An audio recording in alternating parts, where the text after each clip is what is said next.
봉사활동 역시 조출 목사님이 담당하시겠습니다. 어,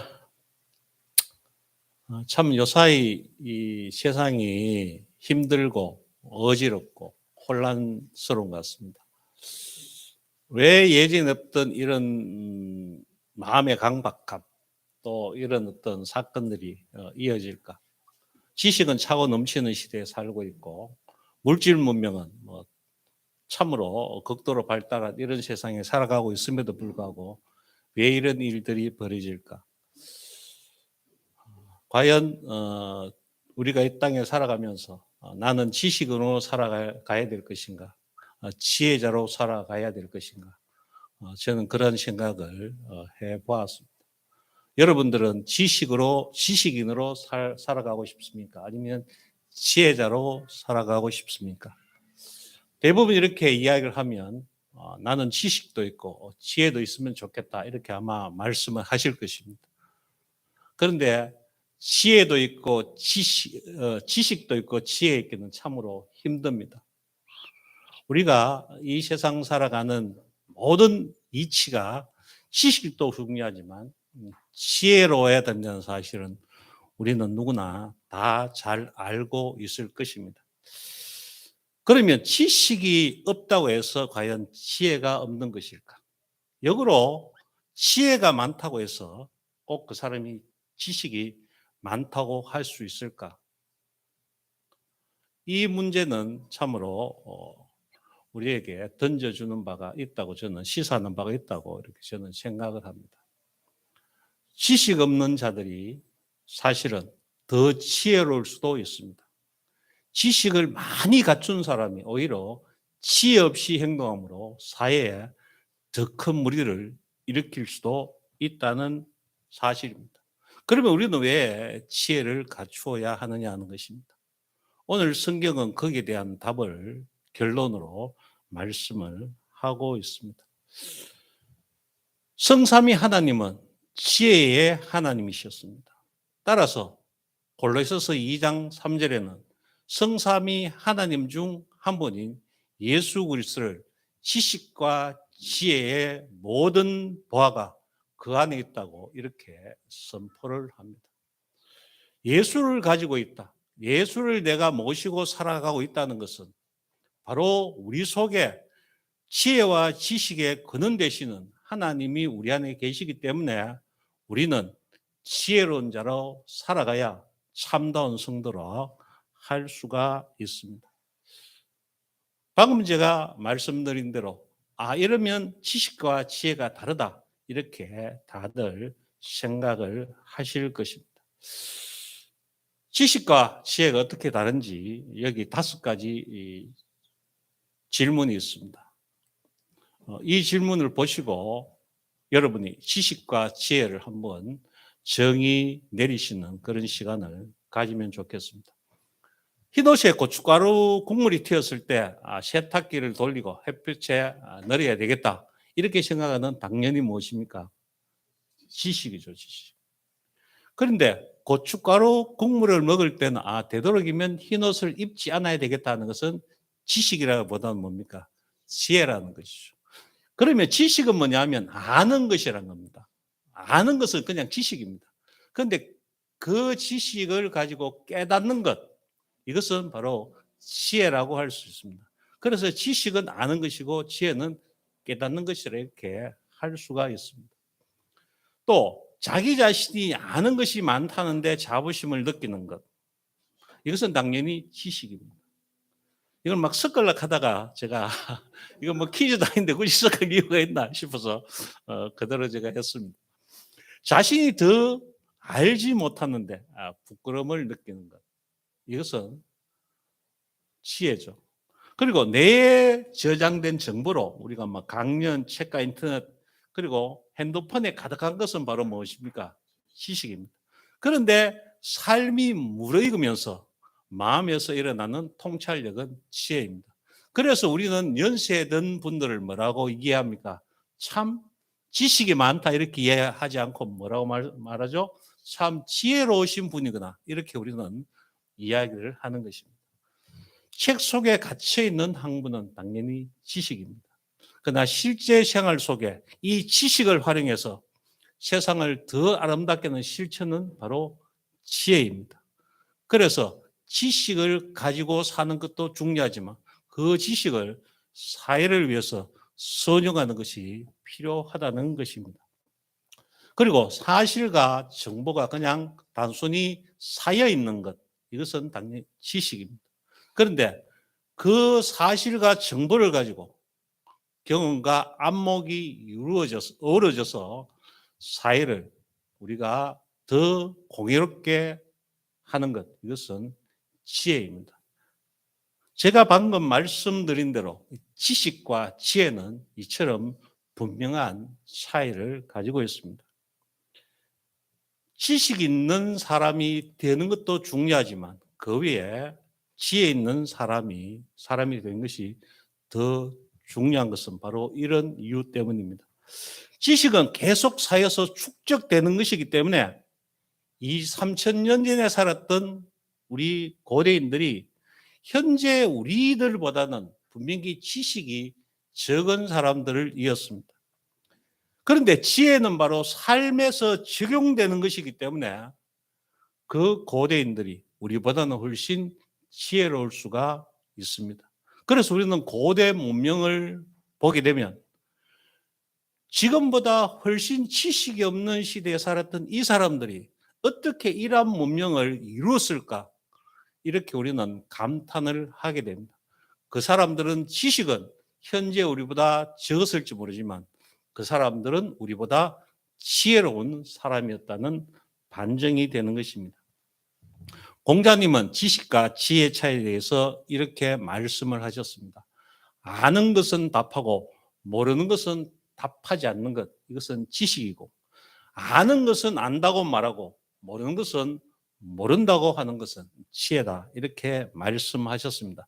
그러므로 지식은 어떤 대상에 대해서 배우거나 실천을 통하여 알게 된 인식이나 이해를 말하는 것이고, 지혜는 사물의 이치를 빨리 깨닫고 사물을 정확하게 처리하는 정신적인 능력을 이야기를 하는 것입니다. 지금 우리 사회가 겪고 있는 이 혼란은 아마 지식은 차고 넘치는데 지혜가 부족한 것이 아닌가, 이런 생각을 저는 해보게 됩니다. 지금 우리가 살고 있는 이 시대는 교통과 통신수단의 획기적인 이런 발전으로 지식인이 차고 넘치는 시대임에도 불구하고 혼란이 가중되고 있는 것은 바로 지식인들은 차고 넘쳐서 다들 자기 목소리를 내고 있지만 그러한 문제들을 공적 차원에서 정확한 통찰력을 가지고 공공의 선을 실현하기 위해서 그 지혜를 활용하는 사람이 상대적으로 적기 때문일 것입니다.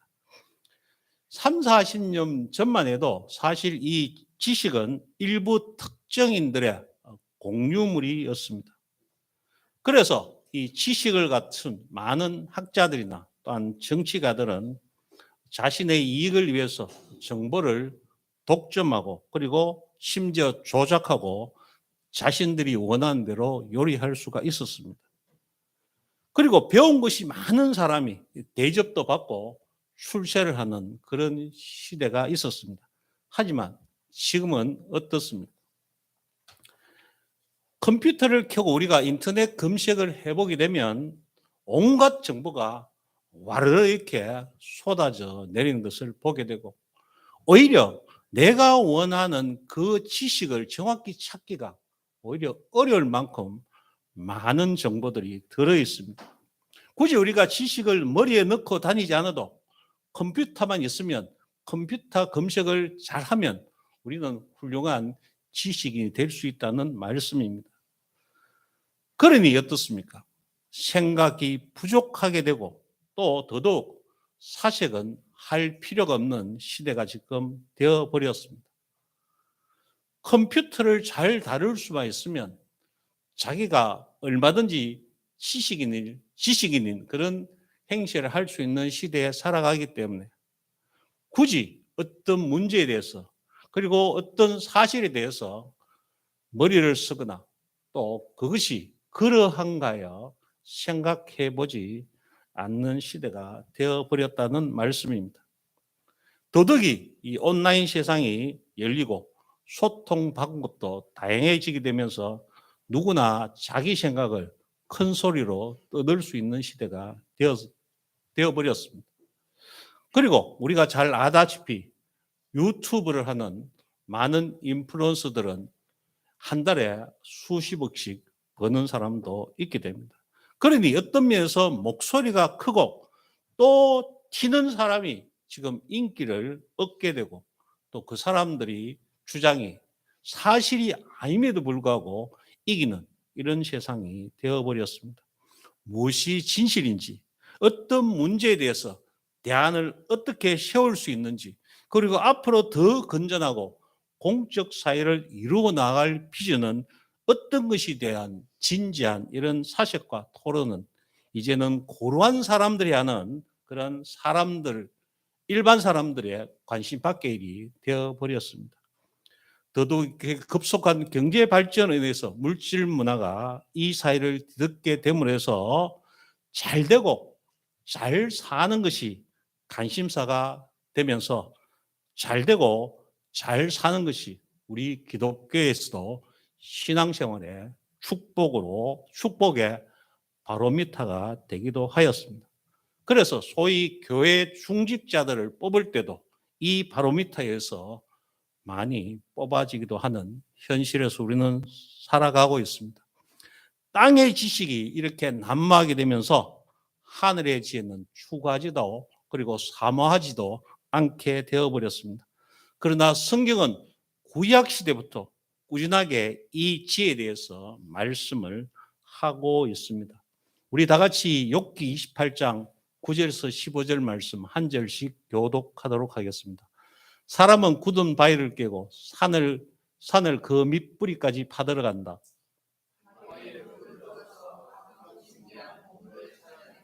강의 근원을 찾아내고 땅에 감추어진 온갖 보화를 들추어낸다.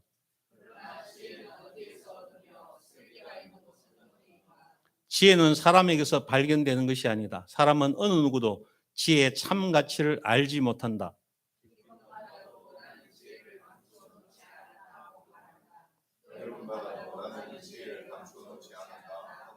함께 읽습니다. 지혜는 금을 주고 살 수 없고 은으로도 그 값을 치를 수 없다.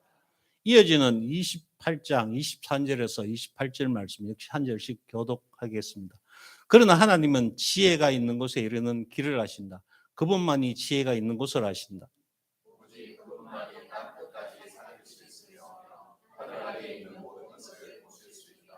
그분께서 저울로 바람의 강약을 달아보시던 그때, 물의 분량을 달아보시던 그때,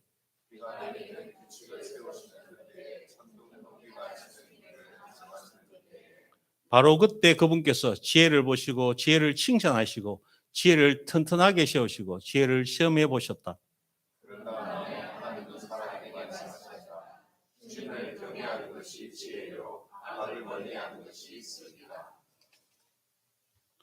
욥은 잘 알다시피 지금으로부터 한 4천여 년 전에 사람입니다.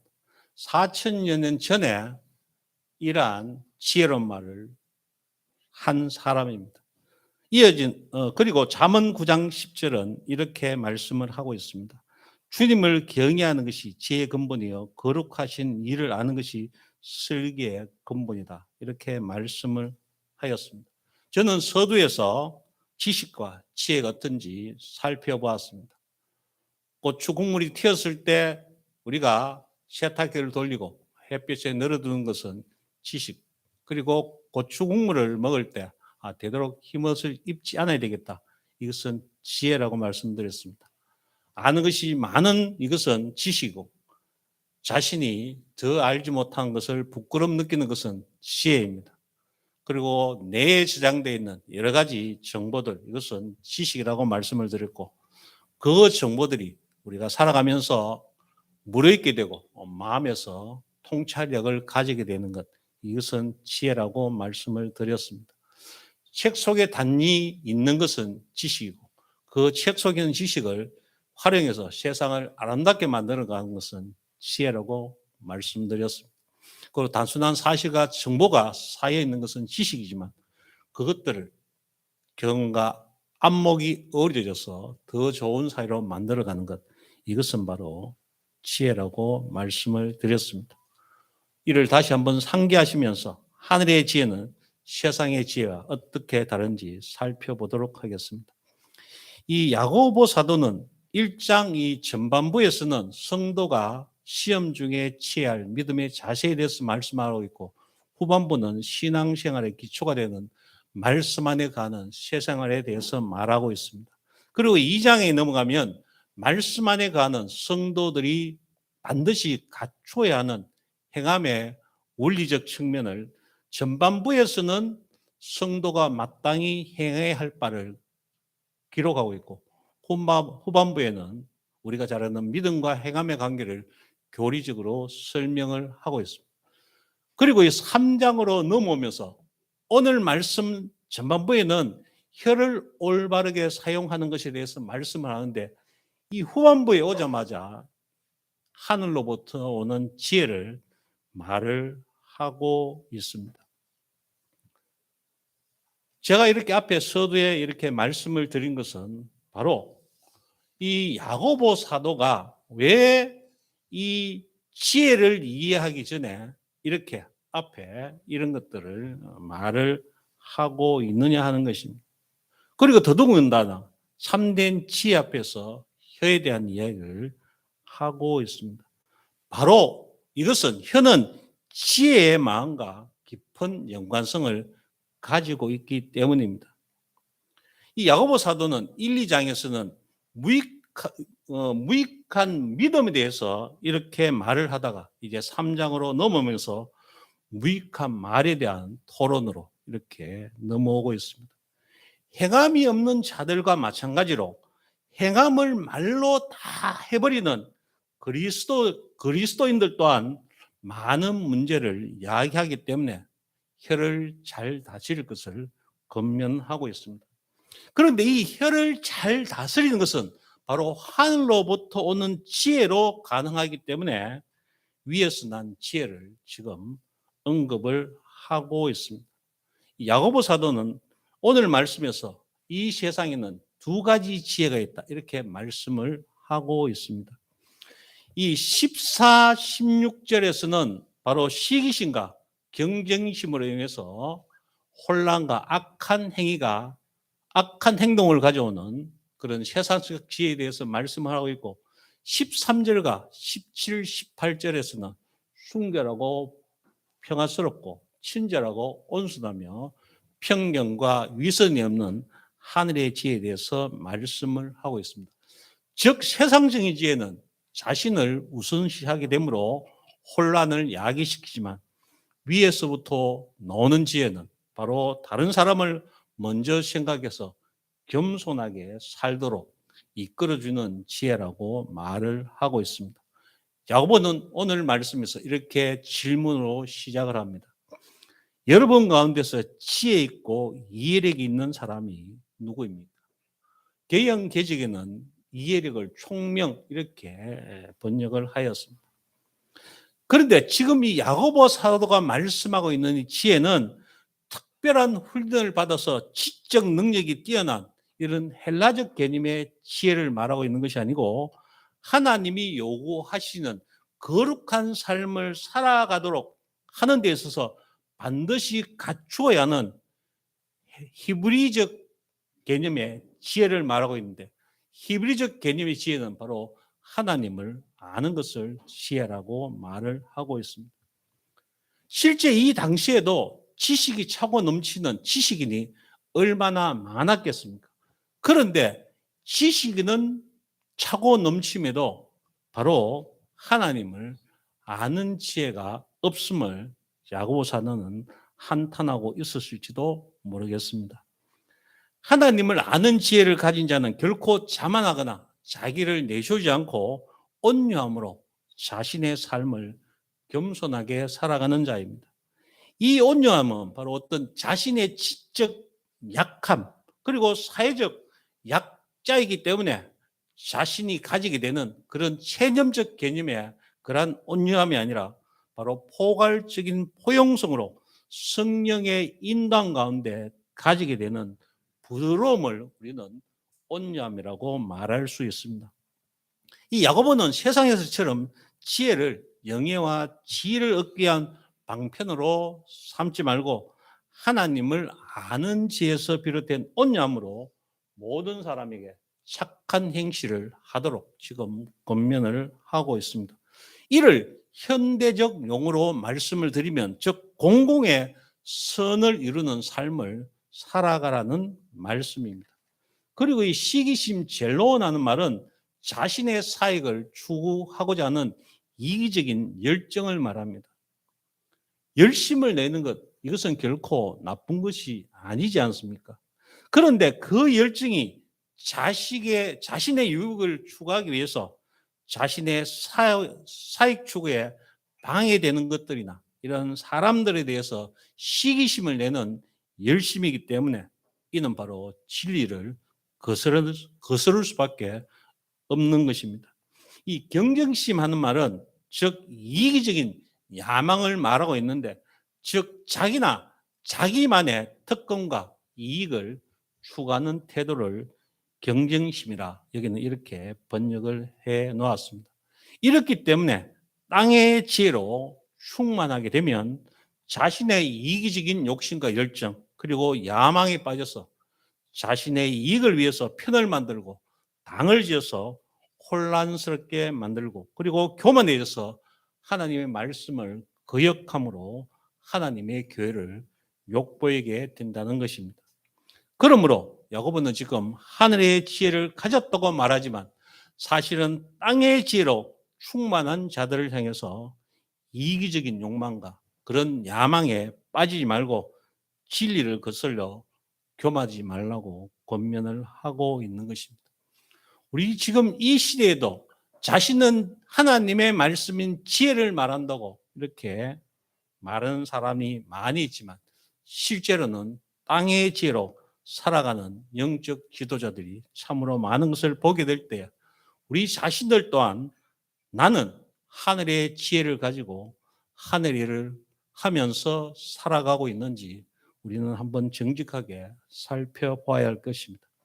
이어서 야고보는 참된 지혜의 근본이신 하나님으로부터 나오지 않는 지혜를 세 가지 특징으로 지금 규명을 하고 있습니다. 첫 번째는 땅에 속했다 이렇게 말을 하고 있습니다. 즉 지혜의 근본이신 하나님을 인정하기보다는 세상이 가지고 있는 또는 자신이 가지고 있는 이런 제한적 사고와 견해로 평가하는 지혜를 말을 하고 있습니다.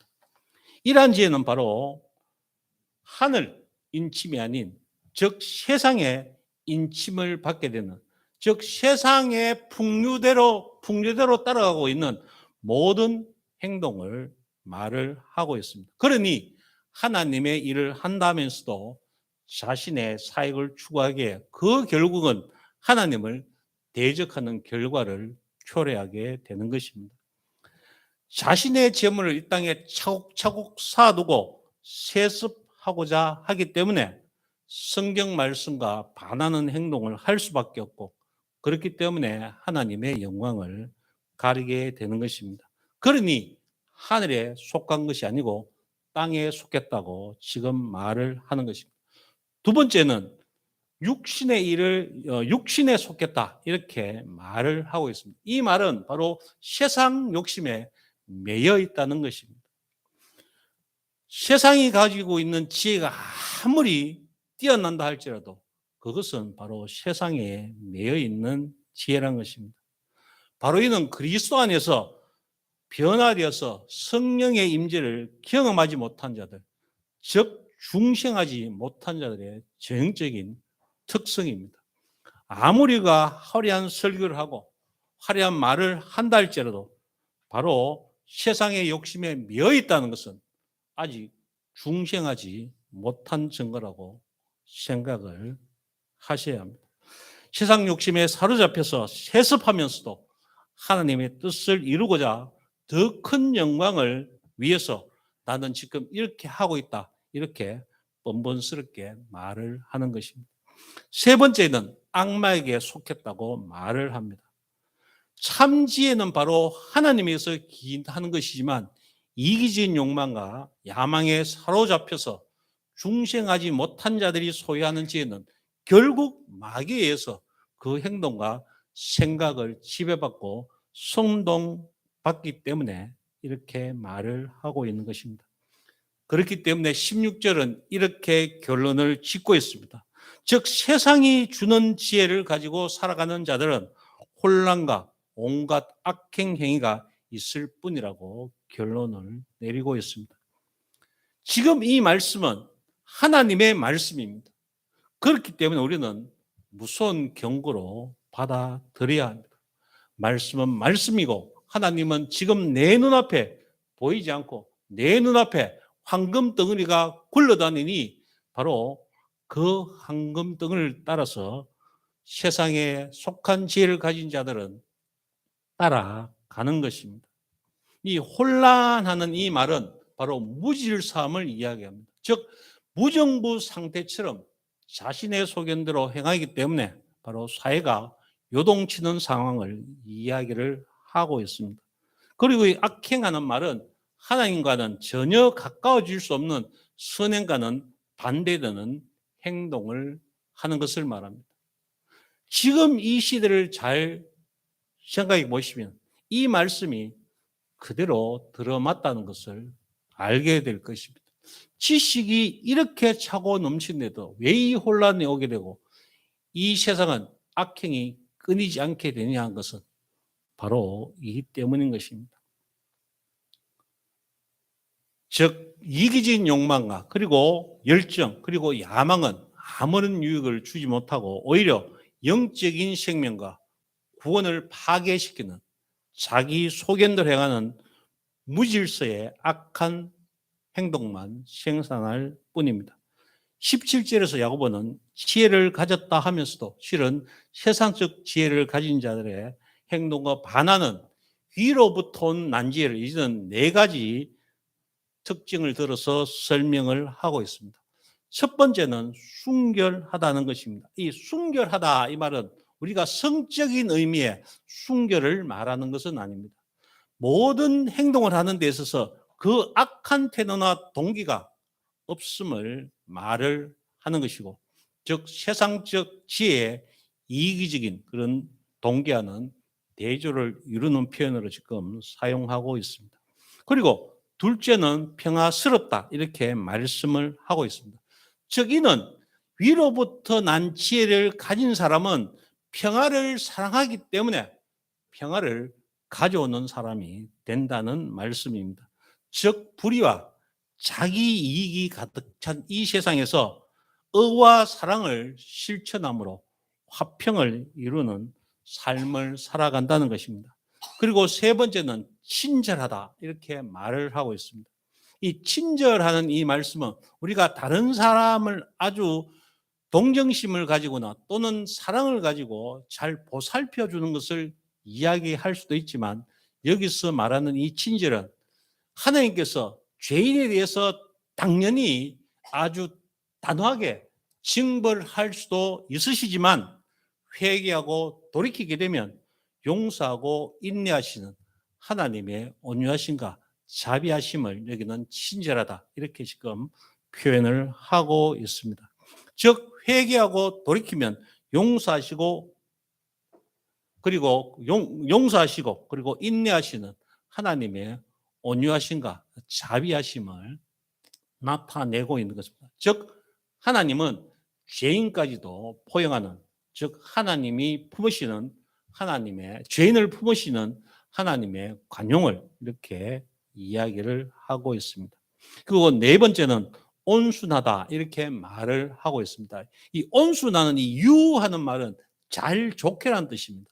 그리고 그 페이데스하는 말은 즉 순종하다 따르다 하는 이런 뜻을 갖고 있습니다. 그래서 이 온순하다 하는 말은 여기에서는 잘 순종하거나 겸손한 것을 지금 말을 하고 있습니다.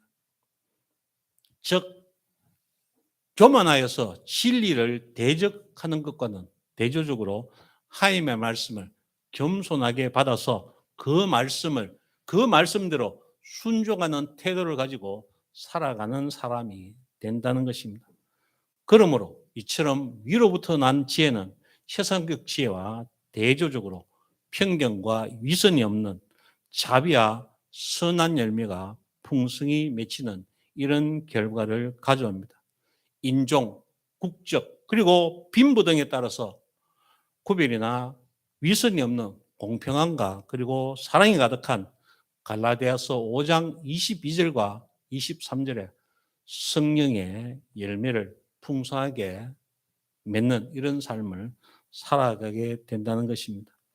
이 야고보 사도는 지금 세상적 지혜와 위로부터 온 난 지혜를 비교하면서 이제 최종적인 결론을 18절에서는 이렇게 내리고 있습니다.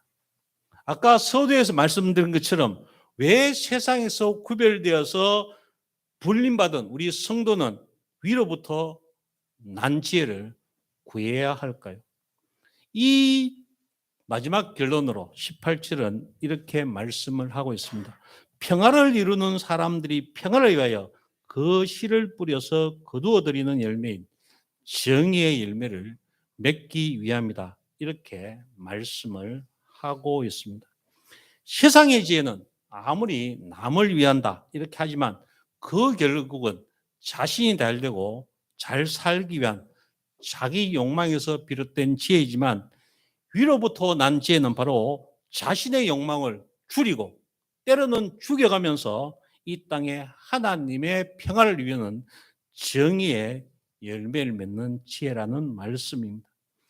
바로 이 위로부터 난 지혜는 하나님의 성품이 그대로 반영되어 있는 지혜입니다.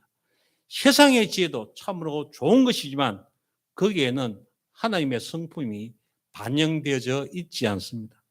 평화를 이루는 지혜는 바로 하나님의 근본 성품입니다.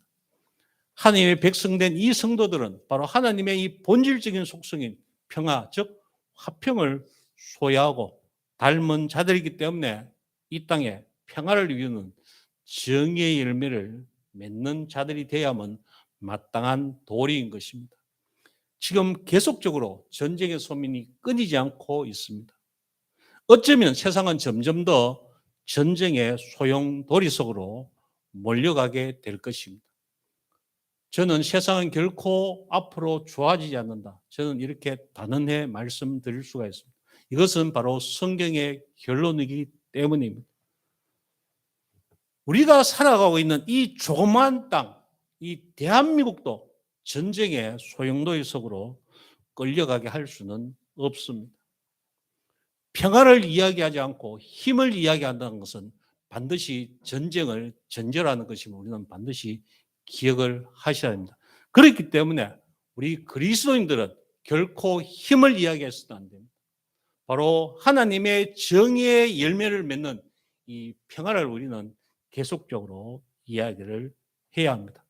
그러기 위해서 내가 속한 가정 그리고 직장, 공동체부터 바로 화평을 이루는 자로 우리는 서야 합니다.